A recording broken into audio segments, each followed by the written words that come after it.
Hello, Jack, and everyone else. Just carrying on from our lesson and doing the next 25 lines to make things a little bit easier with your specialist sack this Thursday. I've just realised that I've cut off the first line that I wanted to do today, but that's fine. You can just take it from me that the English translation that I'm giving you matches the Latin that is hopefully there. Okay, after our description of the women who were, I suppose, holding the unrequited love in the underworld, with the delightful story of Pasiphae and her bestial love against the odds, we begin now with meeting an eminently more crucial person to our story, which is Dido. So, among these, with her wound still fresh, again, remember that as we talk about her wound still fresh, which I'm afraid isn't here in the Latin, but is here with her recens vulnere, with her wound still fresh. This is both the physical wound of her suicide and the metaphorical wound of her, I suppose, unrequited love for Aeneas, was wandering in the great woods, Phoenician Dido. When the Troios Heros, when the Trojan hero, I wonder to what extent the Trojan hero could be deemed to be in some way ironic when we're talking about him in the context of visiting the woman whose life he has destroyed, and we are about to see him there with all the guilt and sorrow that entails. When the Trojan hero saw her, stood near her, stetit, juxta, stood next to her, and recognised her. So as soon, quam primum, literally when first, but as soon as the Trojan hero stood next to her and recognised her, obscure, dim, per umbras, through the shadows. We've then got qualem. We've got this simile of a person seeing the full moon. Make sure that you are clear of what is being compared to what in the simile as we go through there. We've got that rather beautiful bit that goes through there. As I look at it, normally the new moon becomes first visible. I'm reading MacLennan here, as it sets in the evening on the first day of the lunar month. Often it is eagerly awaited and watched for. Very occasionally it may be visible as it rises here. Sugere in the morning with difficulty, and for a very few first minutes before the sun rises. A watcher might gaze, it's rather beautiful, with special intensity given the chance of seeing the new moon 12 hours earlier than normal. Blah, blah, blah, blah, blah. Soon, so with Aeneas, he sees Dido. Is it Dido? Can it be she? He is very anxious that it should be, and that he should have the chance of repairing the damage done at their parting. A brilliant simile in total contrast with its subject. Dido disappears eventually into the gloom rather than the new moon, which rises into the sky's brightness. Anyway, I rather like that, so I thought I'd read it to you. As soon, qualem primum, such as one, even as in the early month someone sees or thinks that he has seen, qualem, just like as one, primo, early in the month, one who sees or thinks that he has seen the moon rising amidst the clouds. He shed tears, demisid lacrimas, and he spoke in dulci amore, in tender love.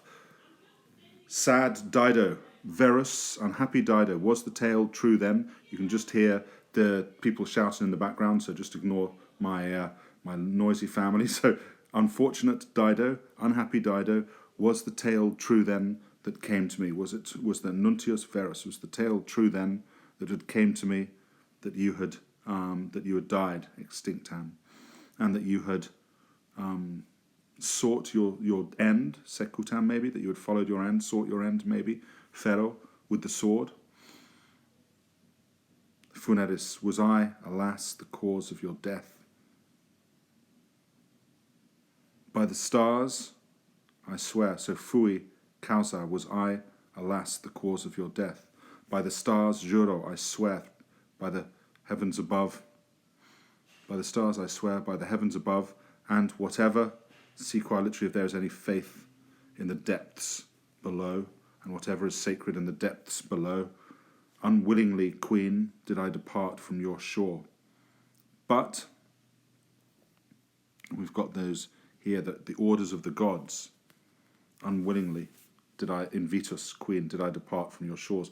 But the gods' orders, which now force me, but the jussa deum, but the orders of the gods, which now are forcing me to go through the shadows, through this, really beautiful this, through the shadows, through the lands, squalid and forsaken, and through the, reminded of Tennyson's letter for his beloved friend or lover that died, De Profundis. I think that was Tennyson. One of the great poems, actually, about loss and love. Through land squalid and forsaken, and through the dreadful night, the abysmal night, they drove me. The orders they drove me. They drove me with their commands. Nec quivi. I'd never seen this word quail, as in I am able.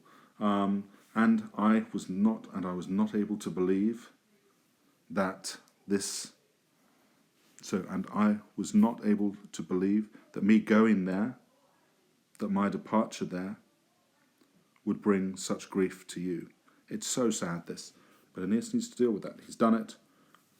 He needs to, I suppose, feel and own and be okay with that guilt. Siste, halt your step, and do not withdraw from my view, from my countenance. Does that sound too old-fashioned? Halt your step, and do not withdraw from my company, maybe, rather than countenance. Quem, whom do you flee? It's very similar to actually a line that Dido says in Book 4. I can't remember if we ever did it, but whom do you flee? I guess that's her saying that to him in Book 4 when he's trying to leave. This is the last word that fate allows me to say to you. Hoc est extremum, the final thing he gets to say to Dido. This is the final word which I am allowed to say to you with fate, which I will say to you by fate. Aeneas, with these words, with such words, Aeneas, lenibat, this is something called the conative imperfect. So it literally means was soothing, but the imperfect tense, the use of it here actually means was trying to soothe the raging, the burning, the fiery, and here it's gazing on him with fierce eyes. I've read fiery-eyed, her burning and fiery-eyed spirit with these words, with talibus dictis surrounding all the hyperbaton there. And Kiebat, and she was trying to soothe the wrath of the fiery, fierce-eyed queen. Illa, she, turning away, Illa, having turned away with her eyes fixed on the ground, Tenebat, was holding her face still, was holding her expression still, and was not moved anymore by the start of his speaking, by him starting speaking. And she was no more moved by him starting to speak than if, nice metaphor here, so here we've got the metaphor here, than if she were, figurative language here, than if she were a harsh flint or Marpesian rock, Marpesus mountain in Paros. I crashed a moped on Paros when I was waving at my friends. At last, she took herself away, maybe, and still his enemy, his inimica, she fled into the shady woods, where her husband of one time, her husband of former days, maybe, Pristinus, and I don't want to say her previous husband because it sounds strange, but where her husband of former days will respond to her cares, where Sichaeus, her husband of former days, will respond to her cares and will, I quite liked this, see what you think, will match her love. The idea being, I suppose, of course, that Aeneas was never able to do that. No less would Aeneas, stricken, Pericles was struck by her unjust fate.